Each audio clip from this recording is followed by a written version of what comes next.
This is RTT with Terry the Tiger.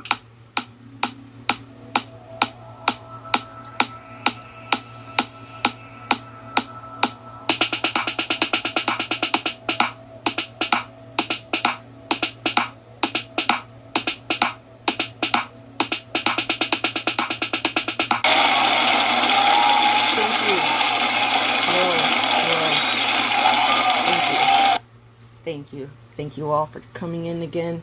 Thank you, Nemo and friends, everyone, for joining in.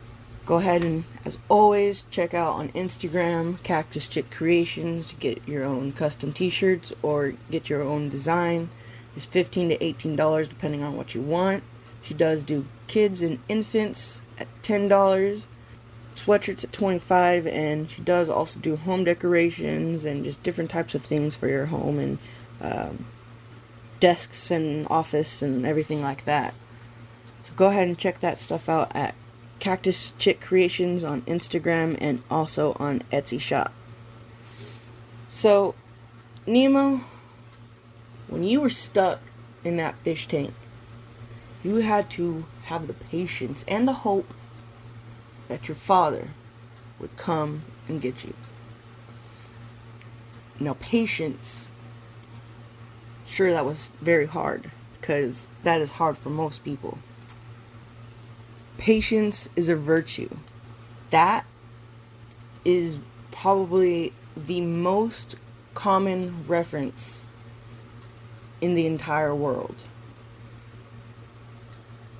There are others. There are, some that are probably more convenient to you. Carpe diem, or patience is a virtue. That one is probably the hardest one to follow compared to all of these other ones, because patience is very hard to have. Patience is something that not everybody is able to have enough of for a long amount of time. And I've been looking to really on what's going on with that. Like, what's up with patience? Why is that patience is the hardest thing for people to get? And I'm only saying this because the world is opening up again. And currently I am working at a fast food restaurant. And so I deal with a lot of people who have no patience. And I know when I'm hungry that I could be very hangry and I could be very angry and all that. But, for the most part, other than the drive-thru line at McDonald's, I have patience for mostly everything. Okay? Except for McDonald's. When McDonald's tells me, oh, can you go ahead and park? No, I will not park for McDonald's. Because by the time I go and park, they already have somebody coming out to my car. So what is the point of even making me go and park? Other than you're just trying to hold up a parents for your line, because there's also like 5 other cars that are right here. Who cares about your parents for your line? It is a drive-through. It is not a drive and park through, okay? That is probably the one patience that I don't have, and it is pretty hard to have when you've given them it before, and it just is, what is the point? And they mess up when they do that too. Every time I go out and park on the side, when I actually do tell them I park, they mess up my order. So then now I gotta get off of the car and go over there, rather than me telling them that they messed up on my order at the window. Oh, okay, can you go park and we'll bring you your correct order. Now that I understand, but you haven't even given me my order. Sorry, that was my rant. Anyways, so patience is a virtue, is a proverbial phrase referring to one of the 7 heavenly virtues, typically said to date back to the Psychomachia, an epic poem written in the 5th century. Now, the Psychomachia is a poem by a early 5th century AD poet named Prudentius, something like that. It was considered the first and most influential pure medieval allegory, and I honestly can't find the non-book. I've only been able to, it's telling me to buy the book, so it's on my Barnes & Noble wish list now.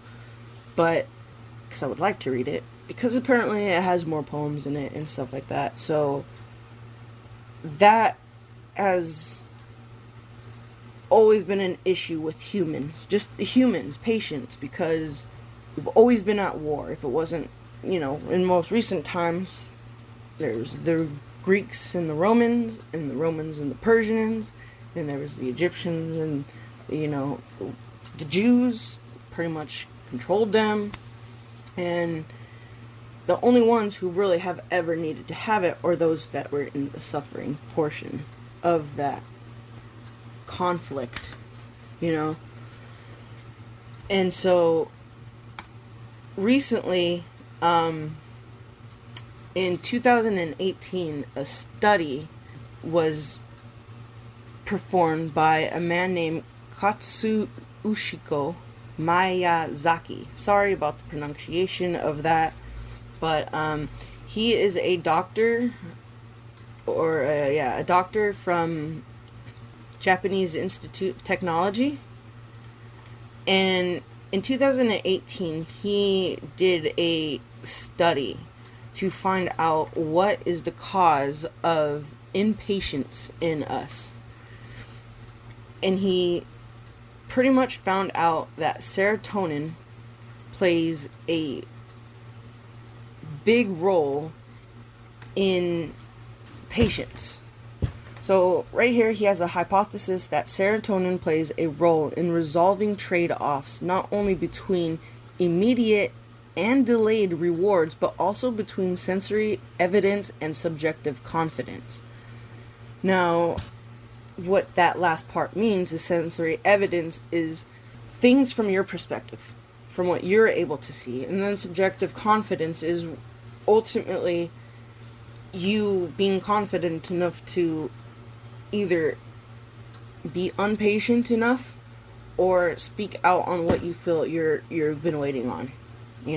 And so because I do work in fast food, when I'm talking about stuff like that, I am going to be referencing towards people not being patient and waiting for their food.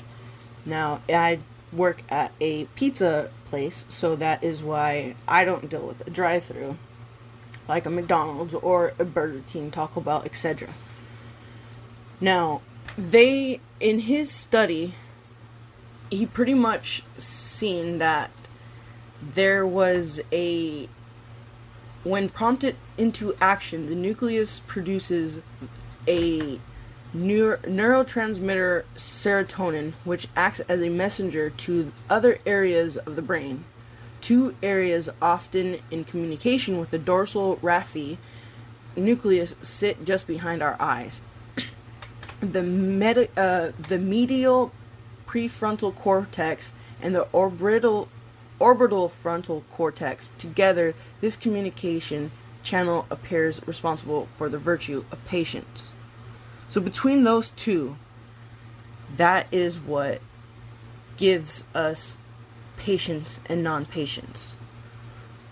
So from my understanding, because I did look up this article and a few other articles, and he is pretty much the only doctor in recent years, since 2018, who has released any articles or information about patience and where it comes from.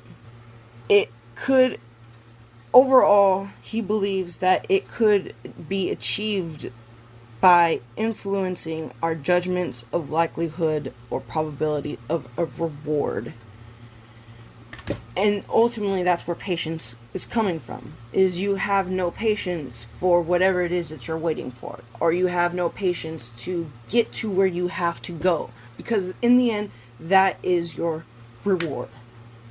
And we get impatient because of objects and things that we're seeing around us coming into play and making us impatient. Okay? And that is why people get angry on not wanting to wait for certain things. And it has all to do with our brain and our neurons and our that. So just the next time you are getting impatient, just remember that you can control it because it is in your brain. You can control being patient or not.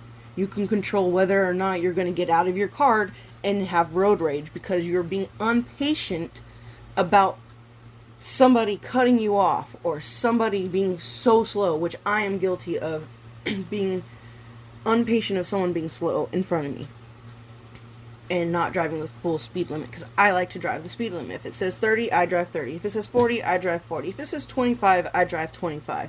So if you're having me drive 20 or 25 or 35 or below the speed limit, I will get pissed off.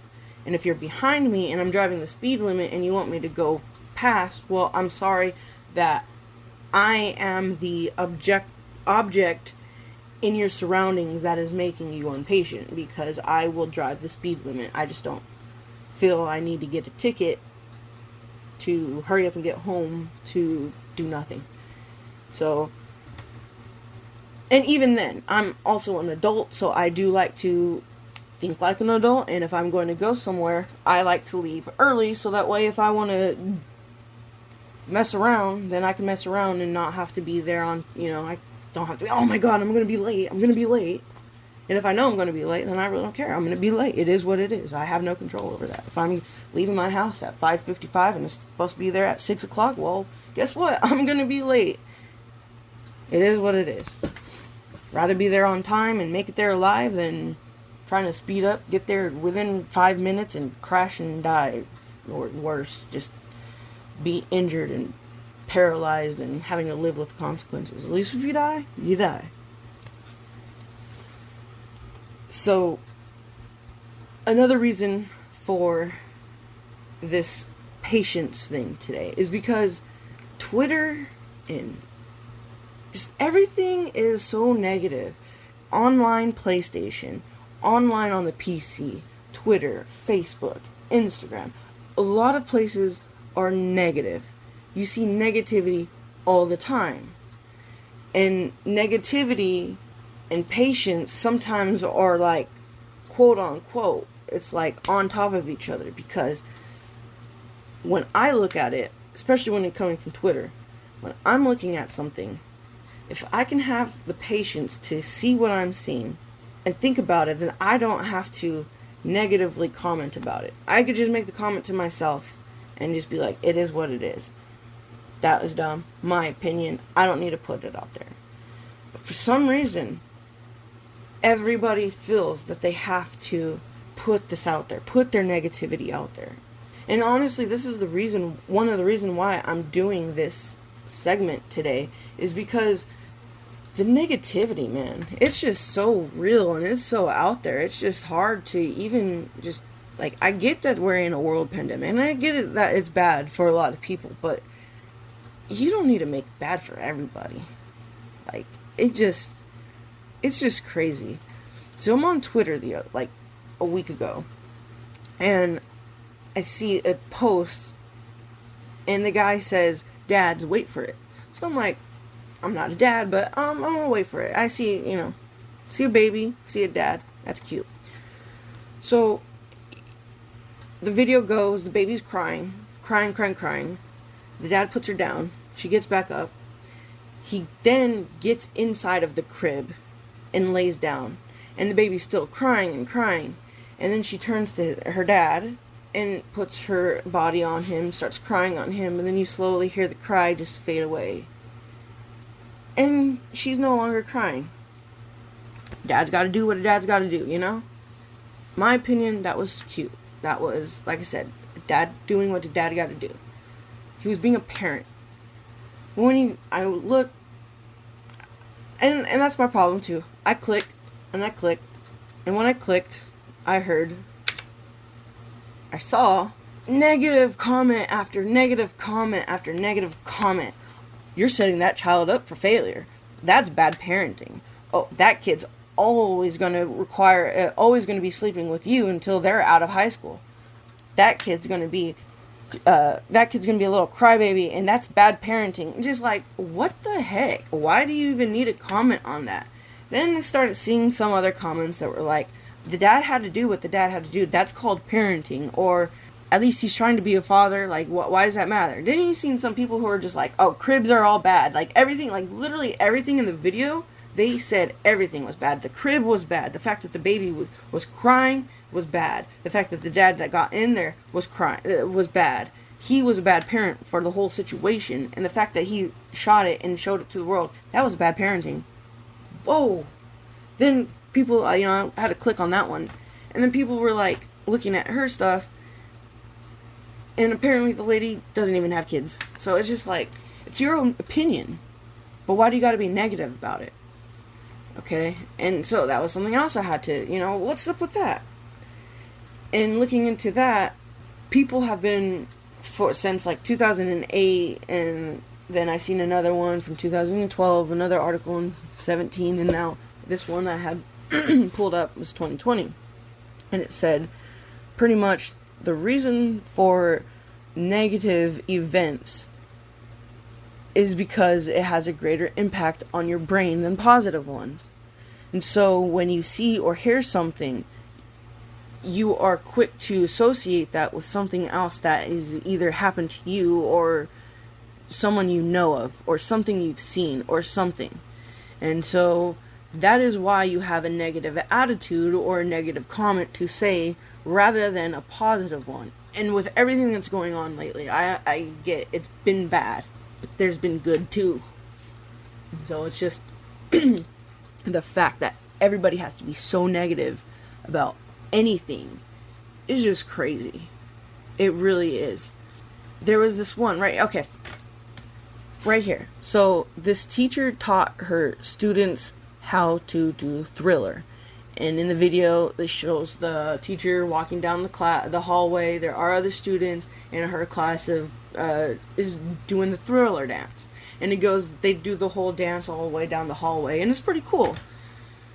This is what kids need, especially having what the year they've had and everything that's been going on. They needed that, And so I click on it, because I'm watching the video, and you just can't help but to see the bottom of the first thing. And it says, obviously not 2021, and how does this help these kids become better educated?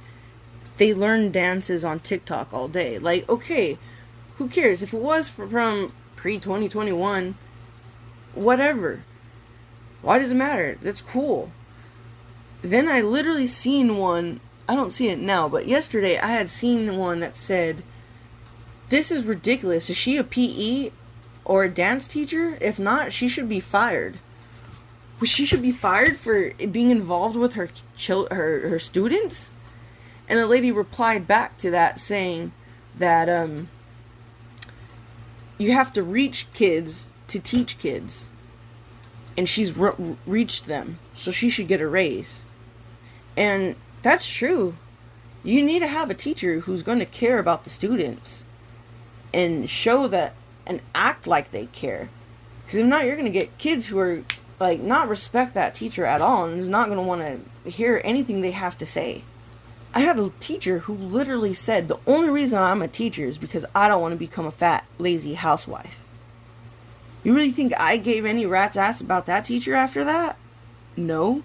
Wish I was smarter. Wish I would have tried to get out of her class probably, and probably would have spoke up more.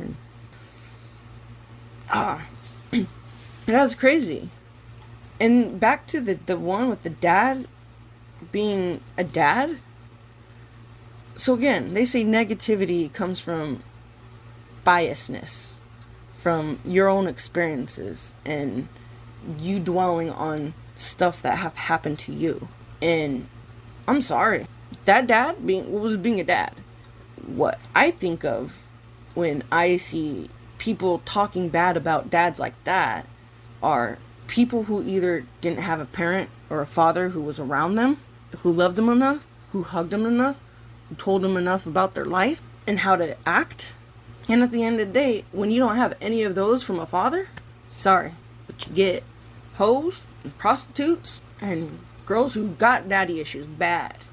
Because I'm sorry. One of the biggest things I remember my daddy telling me growing up was, respect yourself. That's not how a lady should act. Don't sit like that. That's not how a lady should sit. So, I'm sorry. Again, this is my biasness. But my biasness has always said, a parent tells your child what to do, what not to do, what looks good, what doesn't look good. And if your kid chooses not to listen to that, then that's the child at the end of the day. You know, once they become an adult and they do their own, that's them at the end of the day. But when they're living under your house and you're buying them their things, you have 100% control of what that kid is going to wear and what they are not going to wear. My mom did it. I played outside as a kid. I rode my bike. I got scraped. Used to play with the other neighborhood kids on the other block, and it was like a little rivalry, you know? So it's like, I like to do that stuff.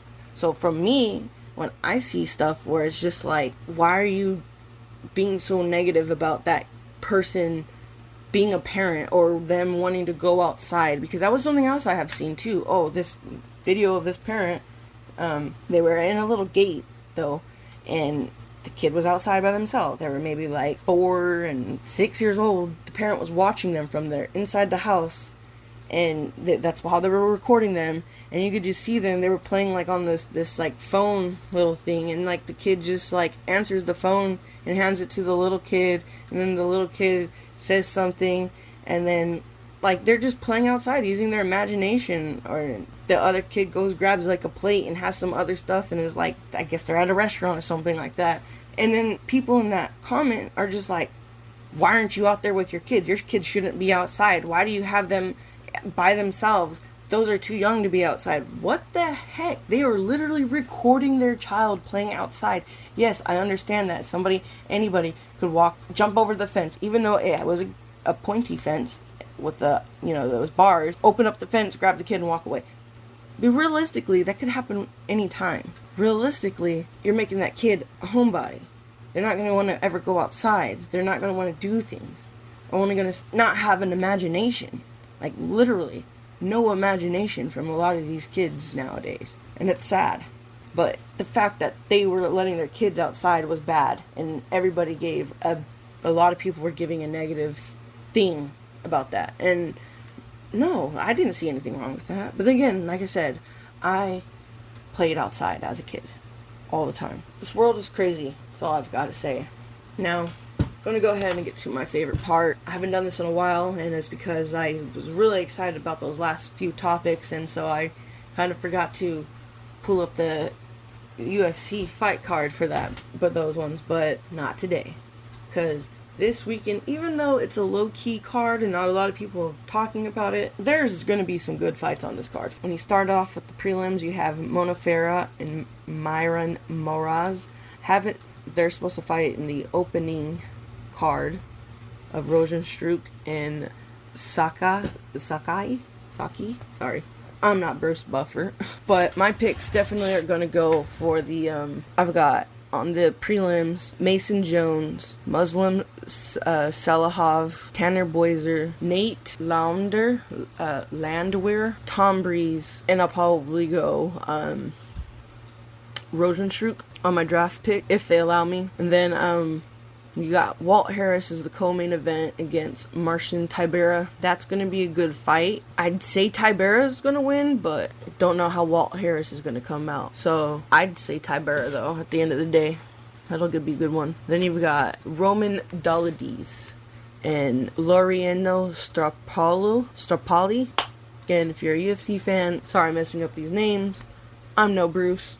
That one is going to be a good fight. Roman is probably if he could get a knockout, if not a decision, unanimous decision. But the real fight I'm excited for is going to be the Santiago and the Miguel fight. Sorry, I'm not even trying his last name, but that one's going to be a good one. Miguel is undefeated. He's coming off of a win with a knockout, while Santiago is coming from a loss from a knockout. Either he's gonna get revenge and he's gonna get that knockout, or Baza's gonna win and he's gonna continue his undefeated streak in the welterweight division.